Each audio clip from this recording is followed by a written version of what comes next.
The sound of laughter hits me before I even open the front door, unfamiliar, intrusive laughter that doesn't belong in my house. My keys freeze in the lock as I strain to identify the voices. That's when I hear my niece Chloe's high-pitched giggle, followed by my sister-in-law Emily's unmistakable throaty chuckle. I push open the door, and there they are, sprawled across my living room like they own it. Emily's designer boots kicked off by my coffee table, Chloe's stuffed animals scattered across the floor. And suitcases, actual suitcases, stacked by the stairs. Autumn. Emily springs up from the couch, arms wide like we're best friends. Ben didn't tell you we were coming? My name is Autumn, and this is how my husband destroyed our marriage, not with another woman, but with his sister. No, I say, my voice tight. He didn't mention anything. Surprise. Ben emerges from the kitchen, wearing that sheepish smile that usually means he's done something without consulting me. Emily and Chloe needed a place to stay. Just for a little while. I watch him hover protectively near Emily, the way he's done since we first met. Always the protective big brother, ready to sacrifice everything, including his own family's peace, to rescue his little sister. How long is a little while? I ask, even though I already know the answer won't matter. Emily's little whiles have a way of stretching into eternities. Just until things settle with Derek, Emily says, referring to her latest failed relationship. He's being impossible about the house. My son Liam appears at the top of the stairs, clutching his favorite dinosaur. Mom. Chloe's sleeping in my room. No, honey, she's not, I start to say, but Ben cuts me off. We thought the kids could bunk together. It'll be fun, like a sleepover. I feel the familiar tightness in my chest, the one that appears whenever Ben makes decisions about our family without me. Emily shoots me a triumphant look, quick and sharp, before masking it with concern. Oh, if it's a problem. She begins, but we both know it's not a genuine offer to leave. Of course it's not a problem, Ben says firmly. We're family. Family. The word hangs in the air like a threat. I look at my living room, transformed in the few hours I've been at work. Emily's magazines on the coffee table. Her organic tea boxes in the kitchen. Her presence already seeping into every corner of my carefully built home. I meet Ben's eyes, searching for any sign that he understands what he's doing to us. But all I see is that familiar determination to be the hero in his sister's story, no matter the cost to his own. I need to change, I say, heading upstairs. Behind me, I hear Emily's laughter resume, as if she's already forgotten I'm here. Maybe she has. Maybe, in her mind, I was never really here at all. 3 days into Emily's invasion, and I'm already losing my grip on reality. I stand in my kitchen, what used to be my kitchen, staring at the reorganized cabinets. Every cup, plate, and spice has been relocated to match Emily's vision of proper kitchen flow. I hope you don't mind, she chirps from behind me. I couldn't sleep last night, so I thought I'd make myself useful. I grip the counter edge until my knuckles turn white. Where are the children's plastic plates? Oh, those garish things? She wrinkles her nose. I put them in the donation box. Chloe and Liam are old enough for proper dinnerware now. Before I can respond, Ben walks in, already dressed for work. He kisses Emily's cheek first, a habit that makes my stomach turn, then glances at me. Everything okay? Your sister threw out our children's dishes, I say, fighting to keep my voice steady. They were getting old anyway, he shrugs, reaching for the coffee Emily's already made him.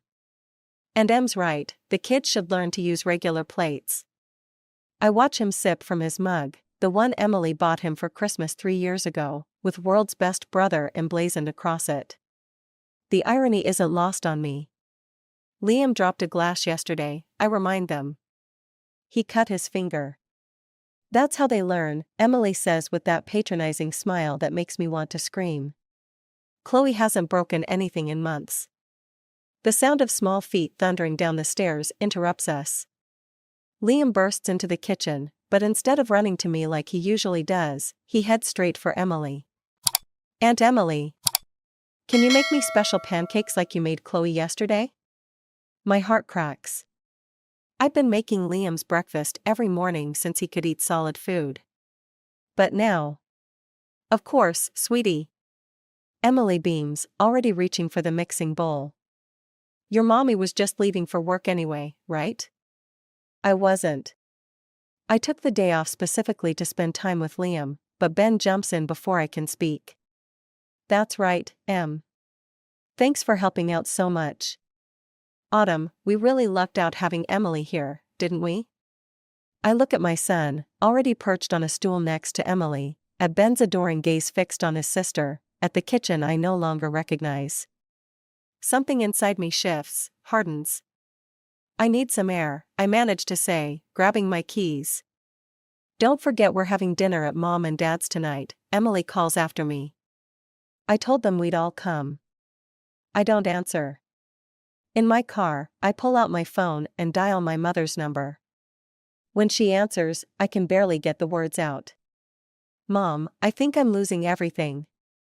The bank statement sits heavy in my hands, each transaction a fresh betrayal. $5,000 to Emily's car payments. $3,000 for her credit card debt. Another $4,000 marked only as family support.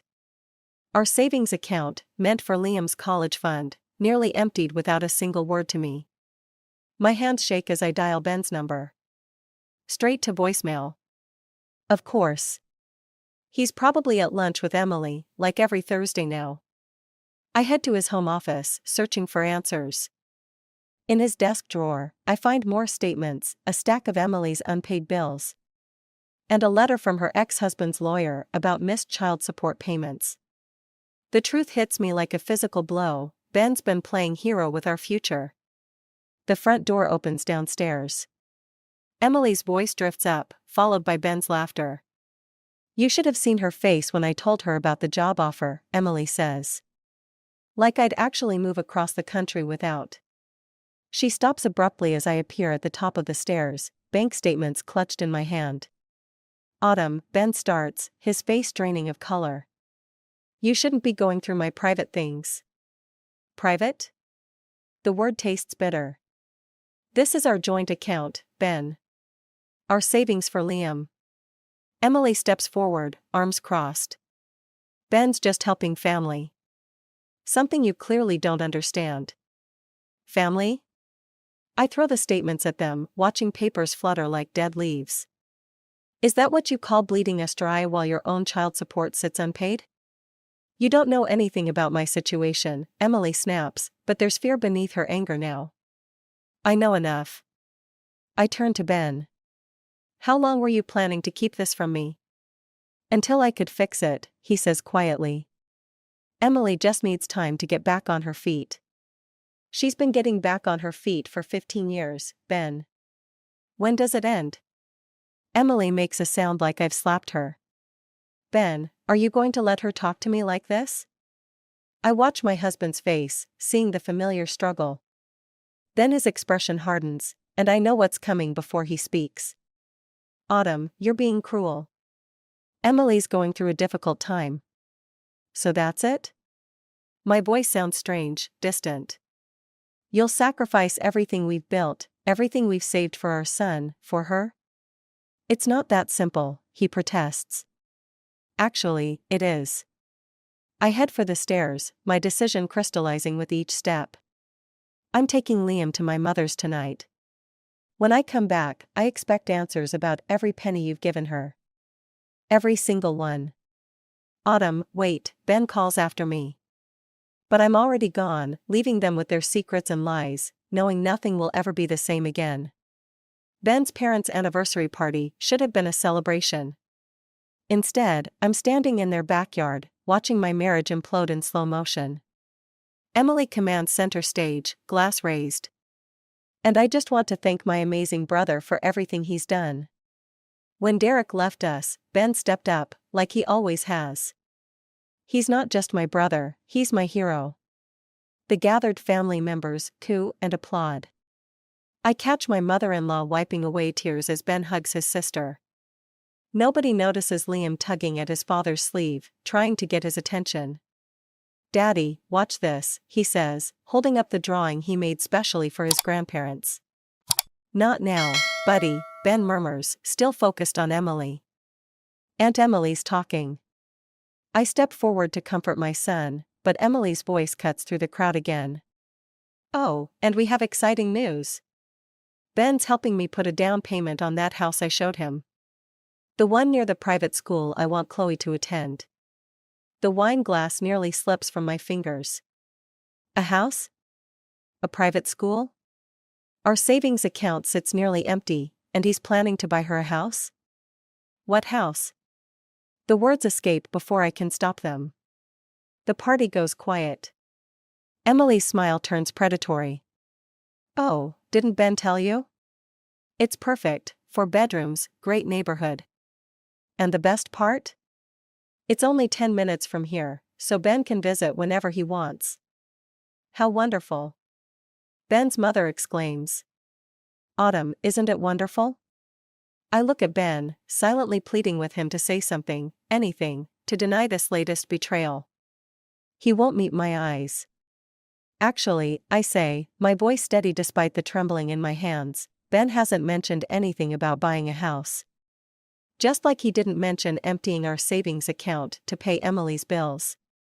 The silence turns sharp. Emily's face flushes. "That's private family business." "I am family." The words explode from me. Or at least I thought I was, until you showed up and started systematically destroying everything we built.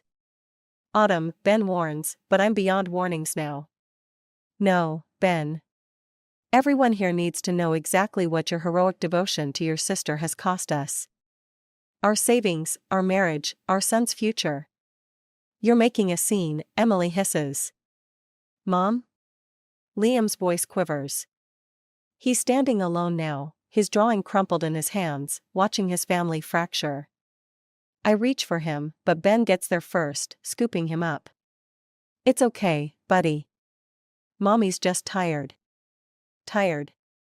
Like I'm a child having a tantrum. Like I'm the problem. I look around at the faces, some sympathetic, some judgmental, all uncomfortable, and suddenly see my future with perfect clarity. This will never change. Ben will never choose us over her. "Liam," I say softly, "go get your jacket. We're leaving." "Autumn, don't," Ben starts. But I'm already walking away, my son's hand in mine, leaving behind the remains of a life I can no longer pretend to have. 3 suitcases sit packed by the door when Ben finally comes home. His eyes dart between the luggage and me, understanding dawning slowly across his face. "Where's Liam?" he asks, voice tight. "With my mother." I stand my ground in our living room, Emily's makeshift kingdom, where she's left her signature chaos everywhere. "We need to talk. If this is about the party, it's about everything." I gesture to the room around us. "Where's Emily?" "House hunting." He has the decency to look uncomfortable. "Listen, about that." "No." The word comes out sharp enough to make him flinch. "First, you're going to tell me exactly how much money you've given her." "All of it." He shifts, avoiding my eyes. "I don't keep track." 27,000, Ben. I counted every transaction. "That's our son's future you handed over to your sister. She needed help." "And what about what we need?" My voice cracks. "What about Liam? He barely sees you anymore. When's the last time you asked about his day? Played with him? Been his father?" "That's not fair," he protests, but there's guilt in his expression. "You know what's not fair? Walking into our bedroom yesterday and finding Emily trying on my clothes. My mother's jewelry, the pieces she gave me for our wedding." I take a shuddering breath. "She's not just taking our money, Ben. She's taking our life. She's family. And what am I?" The question hangs between us like a blade. "What is Liam?" Ben runs his hands through his hair, agitated. "Why does it have to be a competition? Why can't you understand that I need to help her? Because it's killing us. I step closer, forcing him to look at me. Every time you choose her, every time you let her take something else from us, you're destroying your own family. I'm not choosing. You are. Right now. I gesture to the suitcases. Liam and I are leaving. We'll stay with my mother until you decide what matters more, your sister's endless needs, or your son's future. His face hardens. You're giving me an ultimatum? I'm giving you a choice. The same choice you've been making every day since she arrived. I pick up my bags. The difference is, this time you have to say it out loud.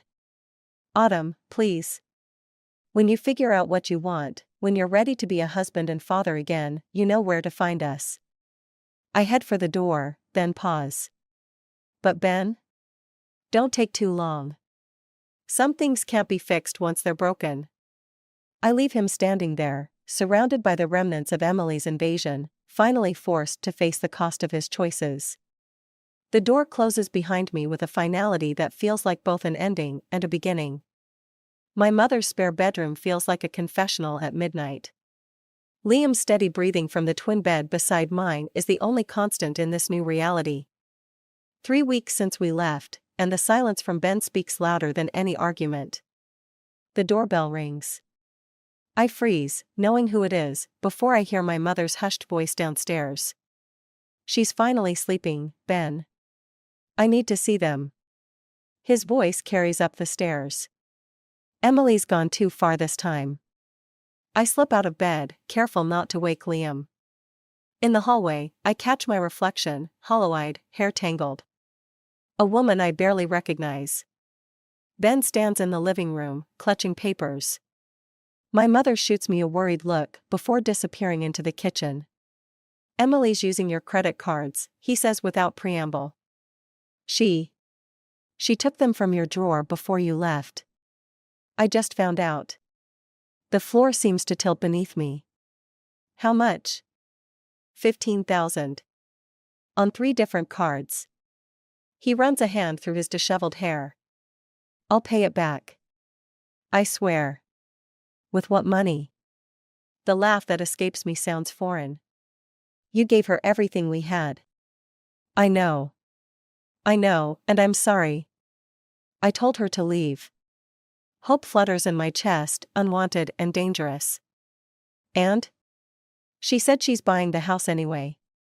Used the money she borrowed for the down payment. He won't meet my eyes. She's moving next week. Says she needs me to help with the transition. The hope dies as quickly as it came. Of course she does. I could fight her on this. Make her pay it back. But you won't. I sink onto the couch. Because she's family. Autumn. Did you know Liam cried himself to sleep again tonight? I cut him off. He asked why his daddy doesn't love him enough to choose him. Ben flinches. That's not. He's 5, Ben. He doesn't understand loyalty or family obligation. He just knows his father picked his aunt over him. I didn't pick. You did. You are. Right now. I stand up, suddenly exhausted. Go help Emily move into her stolen house. Help her spend our money, wear my clothes, take everything we built. But don't come here pretending you want to fix things while you're still enabling her. What do you want me to do? His voice cracks. I want you to be the man I married. The father Liam deserves. I head for the stairs. But I don't think that man exists anymore. I love you, he whispers. No, I say, not looking back. You love the idea of saving everyone. But you can't save Emily and our family at the same time. You never could. I climb the stairs, each step heavy with finality. Leaving Ben standing in my mother's living room with his stack of credit card bills and broken promises. The email arrives on a Tuesday morning. From Emily's soon-to-be ex-husband Derek, sent to me by mistake. My hands shake as I read the flight confirmations, 2 one-way tickets to California. Emily and Chloe, departing next week. No return date.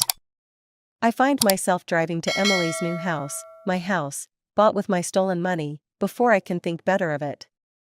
Ben's car sits in the driveway, next to moving boxes and wrapped furniture.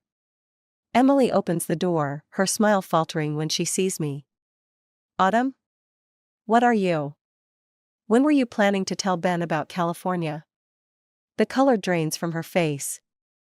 Behind her, I hear Ben's footsteps. What about California? Emily spins around, her mask of innocence already in place. It's not what you think. The tickets are already booked, I say, stepping inside. You're moving across the country. Taking Chloe away from everyone who loves her. Ben stares at his sister, realization dawning. Emily? I was going to tell you, she stammers. Once everything was settled. Once you'd taken everything you could? I pull out my phone, showing the email. You used our money, my credit cards, to fund your escape. Just like you always do, take what you need and leave the wreckage behind. Ben, Emily pleads, turning to her brother. You know I need a fresh start. After everything with Derek. Stop. Ben's voice is different, harder than I've ever heard it. Just stop lying. I'm not. You stole from us. He steps back, away from her reaching hand. You destroyed my marriage, emptied our savings, and now you're running away? Emily's face twists. I knew she'd turn you against me eventually. Your precious wife, always so jealous of our relationship. Our relationship? I laugh, the sound sharp with disbelief. You mean your manipulation? Your constant neediness? The way you've used Ben's loyalty to take everything we had? I needed help. Emily shouts. That's what family does. No. Ben's quiet word silences us both. Family doesn't destroy each other. Family doesn't steal and lie and manipulate. That's not love, Emily. That's abuse. Emily recoils like she's been slapped. You don't mean that. I do. Ben moves to stand beside me, the first time in months we've been united. Get out. Now. Before I call the police about the credit card fraud. You wouldn't dare, Emily whispers. I'm your sister. And I'm his wife, I say softly. Liam is his son. We're his family too. The difference is, we never made him choose. Emily looks between us, her carefully constructed world crumbling. Without another word, she turns and runs upstairs, leaving Ben and me standing in the wreckage of her latest conquest. The silence between us feels different now, not empty, but full of possibility. The for sale sign in front of Emily's house, our house, catches the morning light. Ben stands beside me, both of us watching the realtor hammer it into the lawn. The credit card company agreed to press charges, he says quietly. Emily's lawyer is negotiating a plea deal.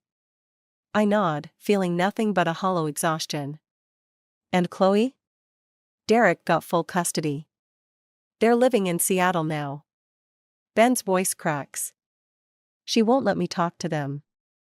The irony doesn't escape me, Emily's greatest fear of abandonment becoming a self-fulfilling prophecy. But revenge tastes different than I imagined, more bitter than sweet. Liam asked about coming home, I say, watching Ben's reflection in the window. He misses his room. Just his room? No.